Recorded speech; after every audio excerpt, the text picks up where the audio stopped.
Magandang magandang araw sa ating lahat. Ako nga pala ulit si Kenneth Dagawa mula sa BA Broadcasting. Para sa aktibidad na ito, ako'y magbabahagi ng isang inspirasyon. Magandang araw sa ating lahat, sa ating mga paunahin na narito at napapanood ang video na ito.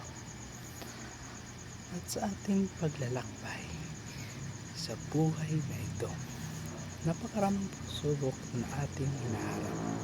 Subalit sa gitna ng lahat ng ito, huwag natin kalimutan ang halaga ng kasiyahan.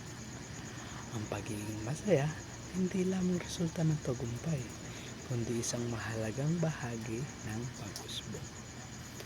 Tunay nga, ang buhay ay parang isang malakulay na palaruan.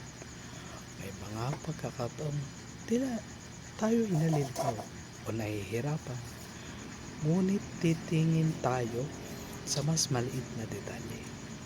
Makikita natin nakakabang kasiyahan sa likod ng mga hamon. Hindi natin kailangan maging perfecto para maging masaya.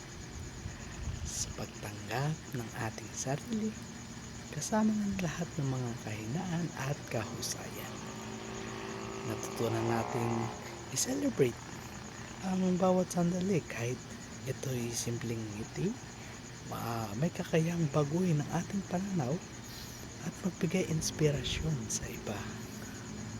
Sa bawat hakbang natin, may pagkakataon tayong gawing mas makulay ang landas ng ating buhay, sapagkat ito'y bahagi ng ating pag-unlad. Ang pagiging masaya ay isang desisyon na nagsisimula sa loob natin. Kapag nais nating maging masaya, nagbubukas tayo ng pinto para sa mga magagandang pagbabago.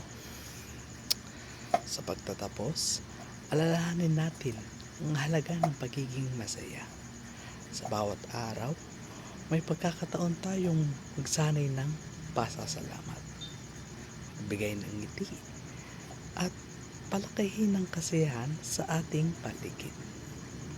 Masiguro natin sa bawat sandali ay puno ng ligaya. At muli maraming salamat sa inyong pakikinig.